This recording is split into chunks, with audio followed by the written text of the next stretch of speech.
um segundo. Bem, pessoal, eu sou Marco Aurélio de Castro Júnior, nós estamos aqui na nossa disciplina de Direito Societário, prosseguindo no exame das sociedades limitadas. Okay? Nós já vimos no regramento da limitada a questão da responsabilidade, divisão do capital em cotas, o tema da administração, e agora nós vamos prosseguir, ok? Bom, ainda tem mais gente entrando, ainda em relação às cotas, é preciso que a gente compreenda ela como a unidade de capital, não é? A cota é a fração mínima do capital social, essa unidade de capital, assim como acontece com o átomo, ela é indivisível. Okay? É claro que com o átomo, a divisão gera um resultado que, se não for controlado, é catastrófico. Não é? Mas o fato da cota ser indivisível, não implica que ela não pode ser condominial. Joyce colocou que algumas pessoas estão esperando. Não tem ninguém aqui na sala de espera, Joyce. Todo mundo que vai chegando, eu sou avisado, vou... Aí Maite agora, por exemplo, chegou aqui e já vai ingressar. Bom, então o fato da cota ser indivisível não significa que ela não possa... Diga, Beatriz. Desculpa interromper. É só porque eu tô um pouco perdida só digital. O senhor estava falando, terminou a passada falando sobre o decreto, a aplicação, né, na questão do contrato. A gente agora começou a falar de que especificamente? Das cotas sociais. Tá, tá bom. Obrigada, Das professor. cotas sociais. A gente já tinha visto a responsabilidade, eu também falei disso, né, dos sócios, que é limitado ao valor de cada cota, mas que todos são solidários pela integralização do capital. Eu fiz um paralelo com a sociedade anônima, na qual não existe essa solidariedade entre os acionistas. Tá? E aí, nós começamos a tratar das cotas sociais.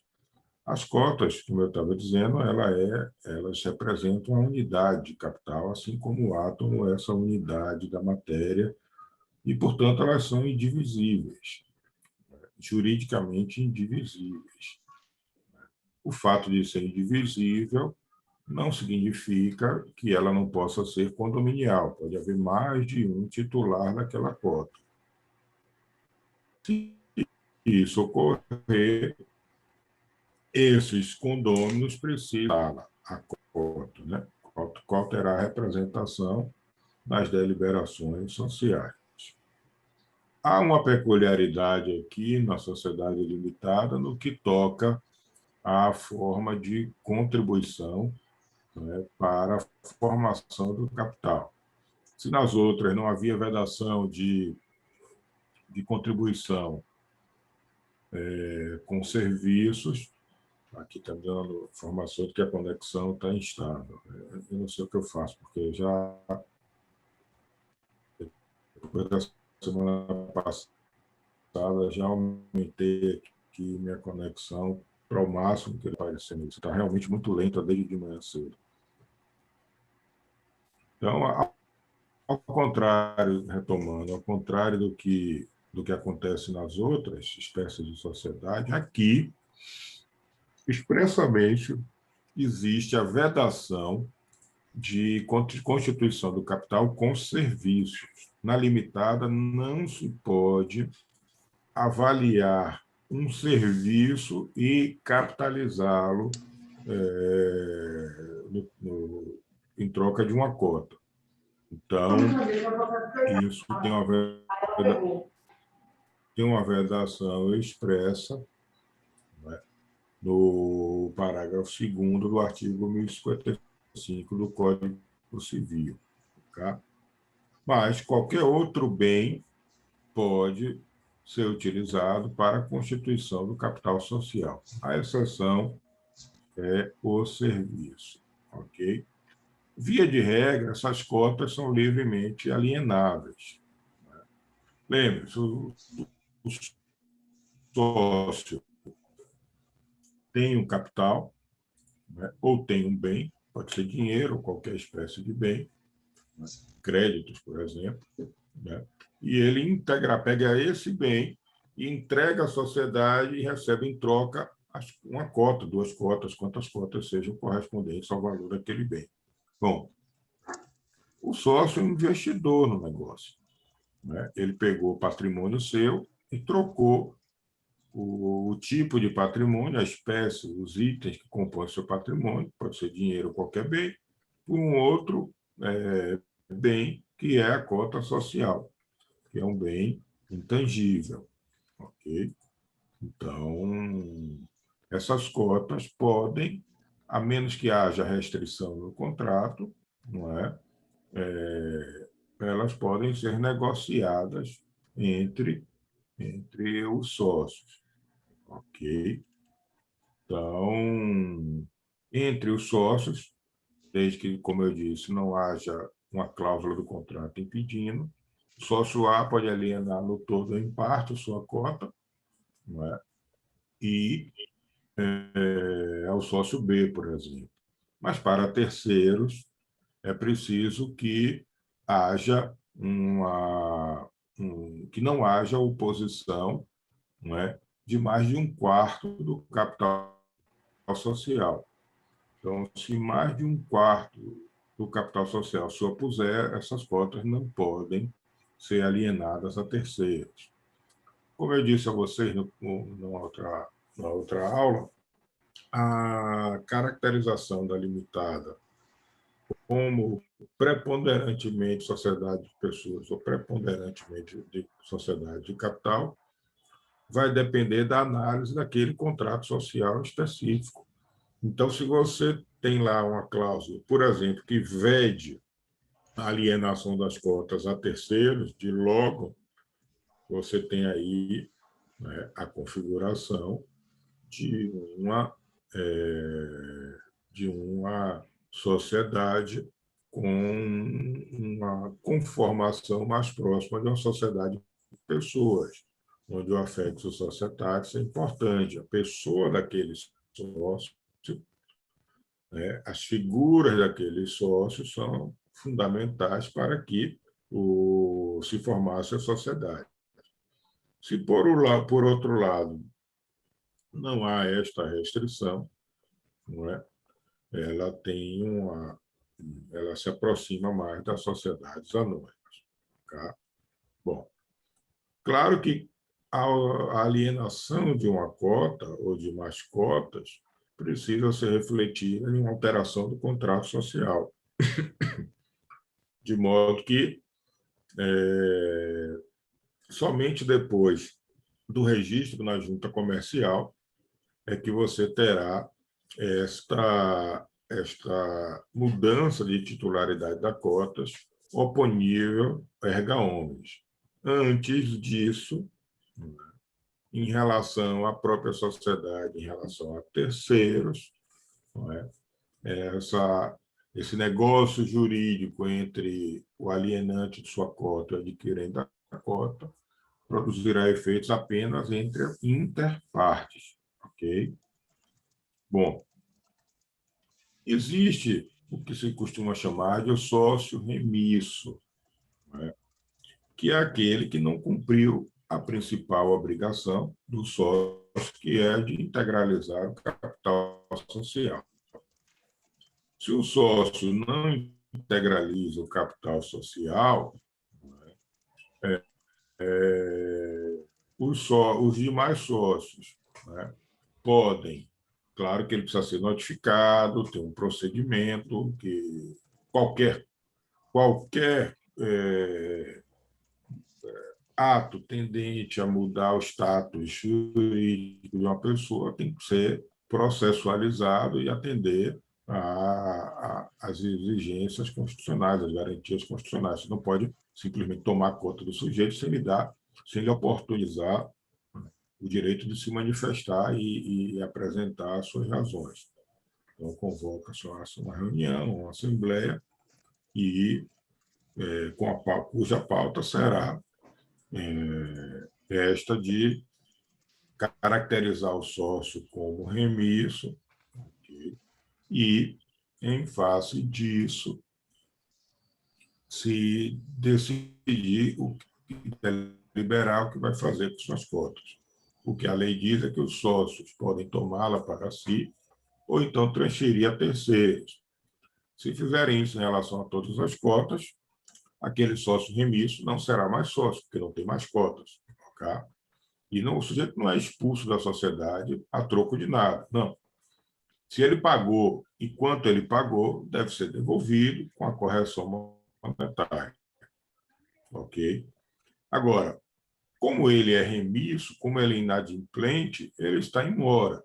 E, estando em mora, né, o capital que ele deveria empregar na sociedade, sobre esse há de incidir juros de mora, ok? Na forma como tiver estabelecida no contrato, ou então na forma prescrita no Código Civil. Então, essa é a situação, e é isso que acontece com o sócio remisso. Ok? Bom,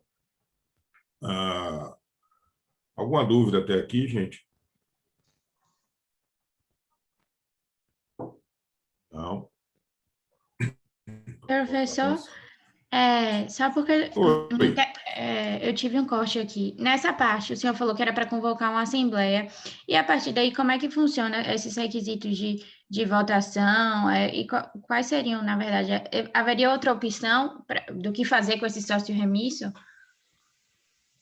O que a lei prevê é que os sócios podem tomar essas cotas, ou seja, distribuir entre um ou mais de um deles, não é? E, claro, pagar por elas, pelo que já foi pago, né? Pelo que já foi desembolsado, já foi realizado, E aí ou desconta. alienar terceiros. Ah, Aí tá. tem E aí incide em fica, juros de mora, despesas que foram incorridas. tá. E aí fica em cargo da Assembleia decidir isso, né? Sim, a Existe Assembleia algum é quórum soberana. específico, professor, A gente vai disso? chegar lá nos quóruns da Ah, limitada. tá bom. A Obrigada. limitada tem um regramento do quórum. A gente Tem vai um monte chegar de nele lá. quórum. Pois é, tá bom, professor. Tem, Obrigada. tem sim. É meio confuso, mas tem. A própria administração aqui, o regramento é também confuso. Bom, na limitada podem ser administradores, né? Os sócios, que aí serão chamados de sócios administradores, ou um terceiro. Okay? Um terceiro não sócio também pode administrar. E os administradores podem ser nomeados no próprio contrato social ou em documento em separado. Então, nós temos 4 situações. Né? Situação 1, o sócio nomeado no contrato social. Situação 2, sócio nomeado no documento apartado. Situação 3, terceiro nomeado no contrato. Situação 4, terceiro nomeado em documento apartado. Ok? Então,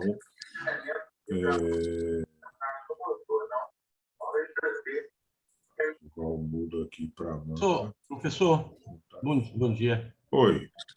Quer repetir essas 4 situações que eu não consegui pegar, não? Está falhando minha internet? Não, foi muito rápido, eu não consegui pegar tudo. Ah, No contrato tá, social. vamos lá. Podem ser administradores, pessoas que sejam sócias, serão chamadas de sócios administradores, e poderão ser administradores, pessoas que não são sócios. Ok? Bom, os administradores podem ser nomeados, indicados, né, definidos no próprio contrato social ou em outro documento que não seja o contrato social, e que, óbvio, vai ser preciso levar a registro na junta comercial. Então, se eu tenho 2 formas de nomear, e eu tenho duas pessoas que podem ser nomeadas administrador no contrato social. A segunda é sócio, nomeado administrador em documento apartado. A terceira é terceiro, nomeado que não é sócio, nomeado administrador no próprio contrato social. E a quarta, uma pessoa que não é sócio, nomeado em documento apartado. Ok? Então, esse é o quadro para a designação de administradores. Ok? Uma coisa interessante aqui, que foi uma definição que não havia no decreto, é que se o contrato social disser que todos os sócios são administradores, se ingressar um novo sócio, este não estará inserido entre aqueles que são administradores. Ou seja, João e Maria são sócios e entrou José. E o contrato social dizia que João e Maria eram sócios administradores. José entrou na sociedade, José não se torna automaticamente administrador. A alteração do contrato, que implicar na entrada, no ingresso de José, vai ter que dizer se ele é administrador ou não. Antes, havia um debate, porque o contrato dizia que todos os sócios são administradores. Ora, quando alguém entra no contrato, se torna sócio. Não é? Então, havia quem entendesse que aquele que entrava se tornava automaticamente administrador e havia aqueles que não. Essa condição foi estabelecida para os que já estavam antes. Mas o parágrafo único do artigo 1060 pacificou isso, dizendo que não. Se alguém entra na sociedade cujo contrato social diz que todos os sócios são administradores, não se tornará, por isso, automaticamente administrador. A alteração do contrato que o admite, parágrafo único do artigo 1060 do Código Civil. Então, precisa, nesta alteração do contrato, definir se aquele sócio ingressante é administrador ou não. Ok? Agora começa a complicação em relação à disciplina da administração ou do administrador. Né? Bom, o artigo 1061, ele diz que a designação de administradores não sócios dependerá de aprova. Eu vou compartilhar a tela com vocês. Fica mais fácil. O ideal é que vocês estejam acompanhando também com o Código Civil para facilitar, não é, a leitura. Mas eu vou compartilhar aqui com vocês. Todos estão vendo aí a tela do site? Sim, professor. Sim, professor. Sim, professor.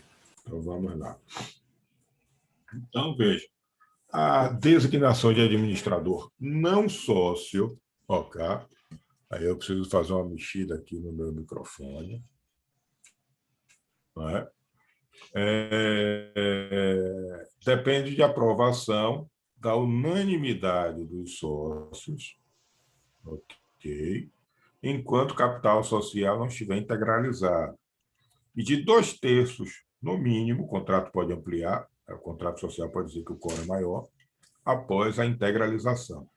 Então, nós estamos falando aqui de designação, né? 2, de pessoas que não são sócios, ok? Exige, no mínimo, a unanimidade, se o capital não estiver integralizado, ou, no mínimo, o capital estiver integralizado. Isso é uma meia-verdade. Porque, vejam, se eu designar um administrador não sócio no próprio contrato social, todos os sócios assinaram, o capital pode já estar no mínimo 2/3. Né? Então, mas torna a coisa um pouco mais complexa, porque você já tem aí, para a designação dos administradores não sócios, 2 quórums diferentes. Natália está dizendo que meu áudio está cortando. Eu não sei, eu vou ter que reclamar aqui com a NET, porque depois da nossa última, penúltima, né, eu pedi para trocar aqui, aumentar a banda, né, e aqui está aparecendo a mensagem, sua conexão está instável. Está tendo isso. Lamento. Botei o maior que podia colocar aqui, que é 500 MB. Bom, vamos seguir aqui. De todo modo, está sendo gravado. Espero que a gravação não contenha essas falhas. Então, veja, a situação se torna um pouco mais complexa, tá bom? Como eu disse, se for um administrador designado em ato separado, ele precisa tomar posse e aquele documento tem que ser levado à junta comercial, ok? E o prazo para isso, que está no parágrafo 1º do artigo 1062, é um prazo muito comum aqui, viu, quando toca a registro de empresas, que tem uma lei específica sobre registro de empresas, né? É o prazo de 30 dias para fazer isso. Ok? Bom, veja, o 1063 diz que o exercício do cargo de administrador cessa pela sua destituição em qualquer tempo, né, ou pelo término dos prazos, né, se fixado no contrato ou em ato separado não tiver havido recondução. Então, o sujeito pode ser nomeado administrador com mandato, e, portanto, tem um momento que começa e um termo final, ou pode ser sem mandato. Se for sem mandato, prazo de mandato definido, a qualquer momento poderá haver a destituição. Tá? Bom, existe em direito, especialmente em direito administrativo, o que se chama de paralelismo de formas, né, ou equivalência. Se o sujeito foi nomeado, né, designado por um quórum à unanimidade, como é que ele pode ser destituído? Qual seria o quórum para destituí-lo?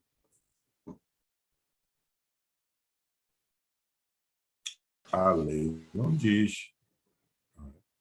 O que você deve entender é que, se a unanimidade dos sócios quis nomear, designar aquele administrador não sócio, naquelas circunstâncias, deve ser por igual quórum a sua destituição. Mas isso também ainda não está pacificado, gente. Ok? É uma compreensão utilizando uma ferramenta de exegese que existe no direito, que seria esse paralelismo, essa equivalência. Tá? Bom,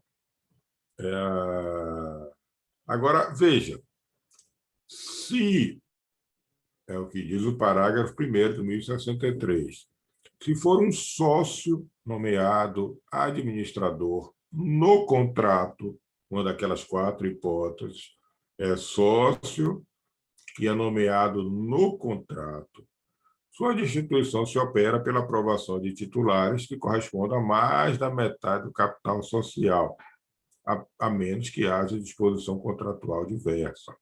Isso foi uma mudança relativamente recente e benéfica, porque antes essa destituição deveria ser a unanimidade, o que causava uma dificuldade grande, porque a unanimidade ela é sempre difícil de alcançar, né? Então, a lei foi alterada em 2019 e agora o que se exige é mais da metade do capital social. O contrato pode dispor diversamente? Pode. O contrato pode dizer que é um quórum menor, aí há discussões, né? Que a lei não diz.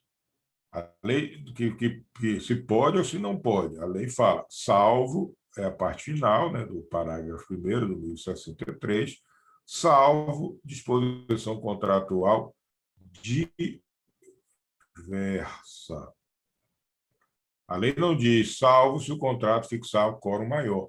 Se a disposição contratual diversa,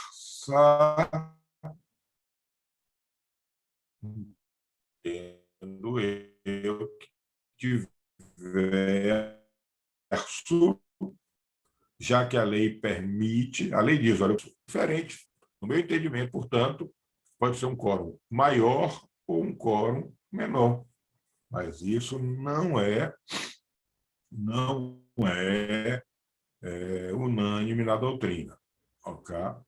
Então, é um entendimento doutrinário que eu adoto, que é possível, sim, com um quórum menor, desde que expressamente previsto no contrato, se possa destituir o sócio administrador nomeado no contrato social. Se fosse na regra anterior, que era a unanimidade, estava fácil, porque à medida em que alguém é nomeado no contrato social e todos os sócios assinam no contrato social, ele foi nomeado à unanimidade. E a lei dizia, o Código Civil dizia antes de 2019, que a destituição era unanimidade, havia sim um paralelismo de formas. A lei quebrou expressamente o paralelismo de formas, de modo que entendo que pode ser por um quórum maior, não é? Ou menor. Ok? Bom, a regra é que, se todos são sócios administradores, ou aqueles que sejam sócios administradores, né? Ou ainda os que são administradores, mesmo que não sócios, têm os poderes gerais de gestão. Contratar, destratar, comprar, vender, né? Alienar por qualquer meio, tocar o dia a dia dos negócios. Não é? Então, todos têm os mesmos poderes, são os poderes ordinários de gestão. Mas muitos contratos estabelecem uma divisão, não é? de poderes tecnicamente dos sócios. Então, você pode ter um sócio que seja administrador de produção, não é? Um sócio de desenvolvimento, enfim. Você pode, de pessoal, não é? Estabelecer para cada um dos administradores um âmbito de atuação específico, distribuindo competências. Não é? Vou cortar aqui, vou desligar a câmera, então, por sugestão, para ver se melhora. Tá bom? Vamos ver se falha menos agora, porque está usando menos banda. Então, gente, alguma dúvida aqui, até aqui sobre a administração? Não, professor. Professor, eu não sei se você falou Oi. isso antes porque cortou. Eu não sei se você falou isso antes porque cortou bastante a chamada. Mas essa determinação da competência específica de cada administrador, certo? Eu não entendi direito o que você estava falando. Só os sócios administradores vão ter poder de gestão e esse poder pode ser limitado, definindo uma competência de cada administrador, é isso? Essa limitação, então, da competência de cada administrador, ela tem que vir no contrato social, ela pode estar nesse documento apartado, tem alguma especificação sobre isso? Não, pode ser das duas maneiras, não é? Se foi nomeado no contrato, o próprio contrato social vai dizer quais são pode dizer quais são os poderes atribuídos àquele administrador. Se for em documento apartado, da mesma forma, esse documento separado pode definir quais são os poderes. Ok? Bom. Obrigada. Nada. Existe um outro órgão social que foi tirado lá da limitada, né, que foi inspirado na limitada, nas assegurações, que é o Conselho Fiscal. Quando você examina a SA, eu acho que eu já não me lembro se eu falei nessa turma aqui com vocês isso. Professor. Não é? A SA tem natureza Oi, diga. Antes de você avançar, desculpa interromper, deixa eu tirar uma dúvida. Seria Foi a Natália possível, que falou? isso, seria possível a destituição de um sócio majoritário na limitada, né, que tivesse mais cotas no caso, se ele estivesse agindo em desconformidade com os interesses da sociedade, enfim, mesmo ele sendo majoritário?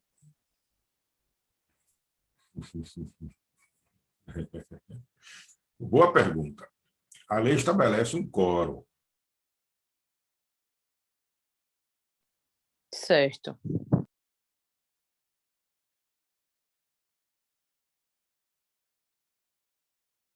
Professor?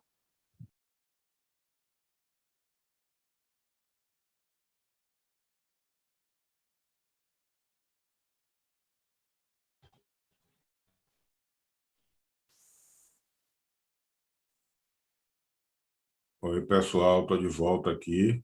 Caiu. Tá realmente ruim hoje, viu? Bom, eu não caí, não, eu desconectei. Eu continuo aqui sentado, não é? Não caí. Então, eu fui desconectado. Bom, a sua pergunta é muito interessante, porque, veja, se a própria lei estabelece. Né? E Beatriz está dando risada que eu caí, tá vendo? Se a própria lei estabelece um quórum mínimo, né, mínimo não, quórum determinado, e atribui aos sócios a fixação de um quórum diferente, diverso, como ela diz, esse quórum precisa ser obedecido para a deliberação na sociedade. Então, na assembleia ou reunião de sócios, esse quórum, né, de cumprimento obrigatório. Vocês estão ouvindo bem? Está falhando? Melhorou? Ouvindo bem agora. Ouvindo bem. Melhorou muito, professor. Tá. Está ótimo. Caiu e voltou. Deixa eu botar o vídeo de novo. Bom, Eu acho que sem a então, câmera, professor, sem a câmera ligada e os microfones da gente desligados, melhor. mas só para tirar a câmera, o microfone, como é que eu vou falar com vocês? Não, professor, estou me referindo a gente quando não estiver falando. Estou me referindo Sim. a nós, Tá. estudantes, ligarmos o microfone quando não estiver falando. Entendi. Tá bom. Isso é a praxe até para facilitar a comunicação. Eu vou deixar aqui o vídeo. Se eu estiver falhando muito, vocês me avisam aí e eu tiro o vídeo de novo, tá bom?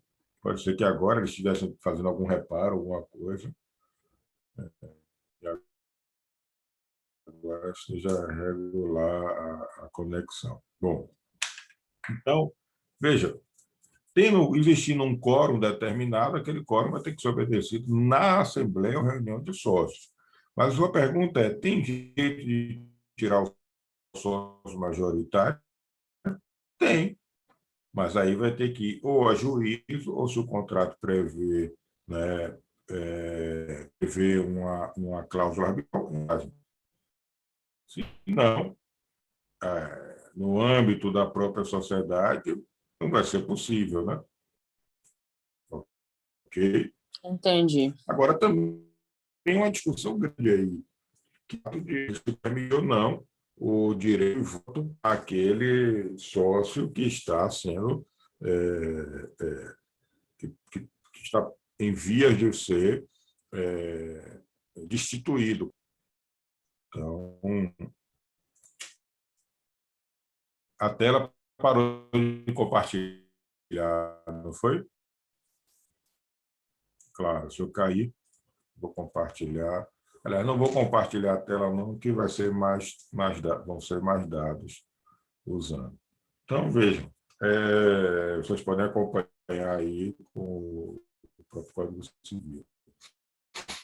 Então, jeitos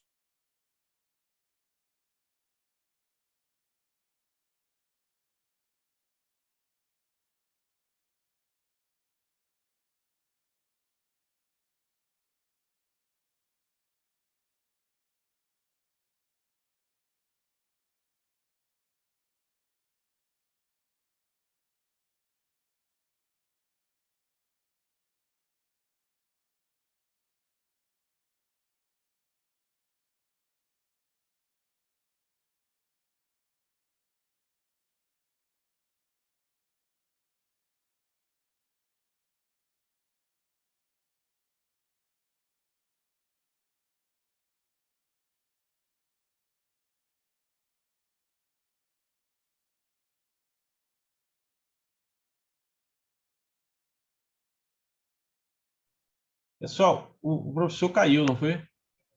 A conexão? Aparentemente sim, Jorge. Ah, mas é isso. Obrigado. Nada.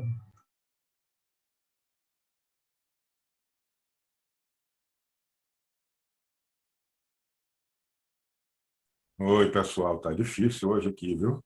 Tá complicado. Já pedi aqui nesse intervalo aqui, tô, a minha secretária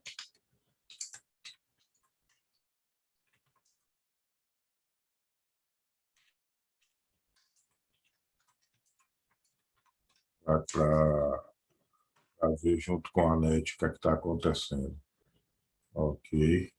Bom, vocês ouviram até onde? Resumidamente, na Assembleia vai ter que seguir o quórum, né? É uma aula que vai ter que ser de flash, então, sem muitos detalhes. Na Assembleia, segue-se o quórum, se o sócio for majoritário, vai precisar ir a juízo para poder destituí-lo da gestão, da administração da empresa. Ok? E eu estava falando aqui do Conselho Fiscal, que é um órgão que foi puxado, né, da sociedade anônima e colocado aqui como uma previsão para limitada. Veja, não havia vedação para existir o conceito fiscal na limitada. O que apenas não havia era uma regulação, não é? Um regramento na própria norma. Não estava normatizado, não era vedado, né? Porque tudo que não está proibido está permitido no âmbito do direito privado, mas não havia um regramento específico. O Conselho Fiscal é o órgão social que tem competência exclusiva para opinar sobre as contas da administração. Então, se houver um conselho fiscal, que não pode ser formado por pessoas, evidentemente, que compõem a administração, nem por parentes e pessoas a ela relacionadas, né? Você não vai fiscalizar uma pessoa a si próprio, nem uma pessoa relacionada a você, né? Tem que ser formado por terceiros, né? Essas contas da gestão anualmente são levadas ao Conselho Fiscal, ele as examina, né, e emite um parecer. Esse parecer é levado à Assembleia Geral, não é? E aqui, gente, eu já não falei, como falei na decisão sobre destituição de administrador sócio em assembleia ou reunião de sócios, eu falei apenas assembleia, vou explicar daqui a pouquinho por quê, ok?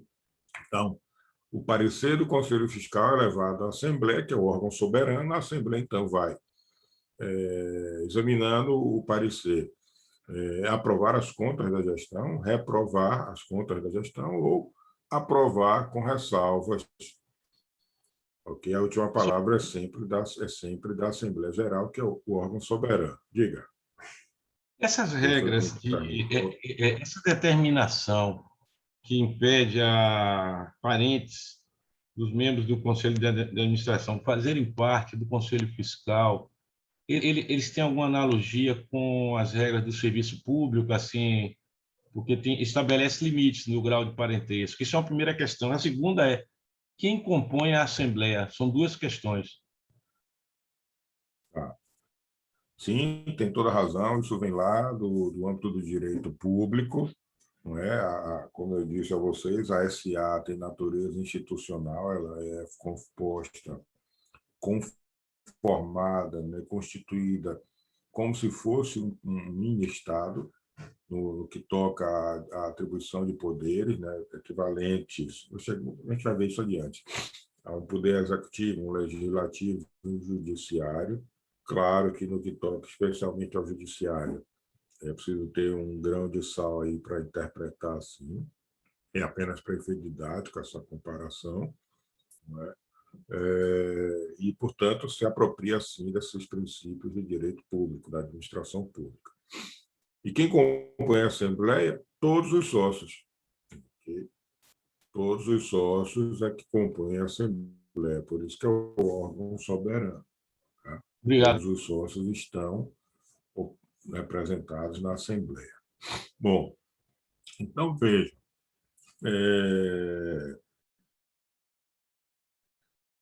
eu falei a vocês que o Conselho Fiscal, não é, ele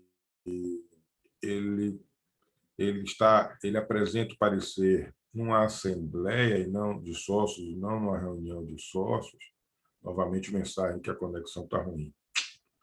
Porque se você fizer uma interpretação sistemática do Código Civil no que toca à sociedade limitada, você vai ver que sempre se relaciona nos dispositivos legais Conselho Fiscal com Assembleia de Sócios, a começar do artigo 1066, que diz que, sem prejuízo dos poderes da Assembleia de Sócios.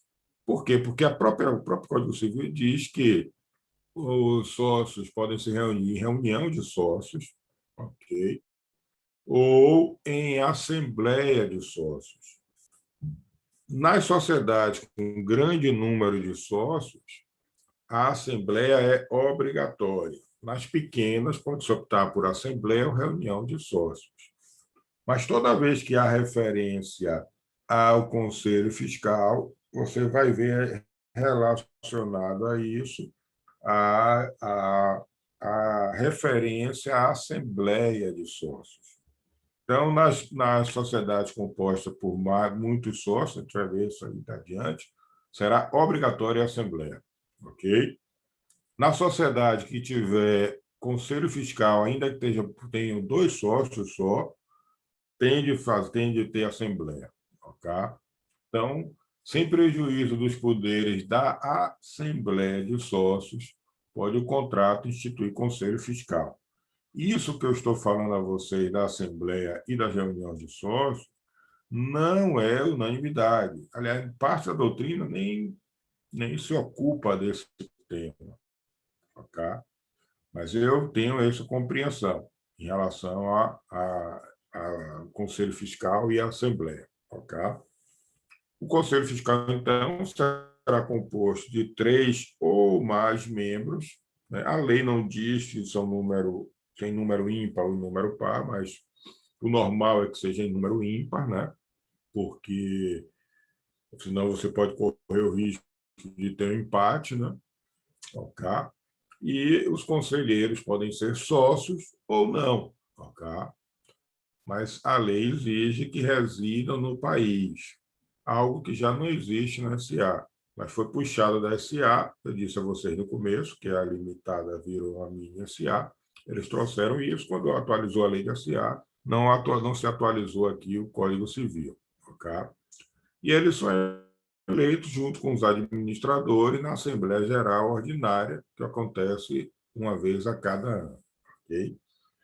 O mandato dele vai ser fixado no próprio contrato social. Então, embora o artigo 1066, enfim, ele tem que ser na Assembleia Anual, ok? Essa Assembleia Anual é a Assembleia Ordinária, que se distingue da Assembleia Extraordinária, a gente vai ver isso adiante, okay? E que deve ocorrer pelo menos uma vez por ano. Mas não significa que o mandato do conselheiro ou do administrador seja de 1 ano, pode ser maior. Mas a eleição só pode ser em assembleia ordinária. Ok? Então, o parágrafo 1º diz que quem não pode ser sócio, quem não pode ser membro do Conselho Fiscal, que é parentes, pessoas relacionadas com os administradores, nem membros dos demais órgãos sociais, ou de sociedade que seja por ela controlada, né? Nem mesmo empregados.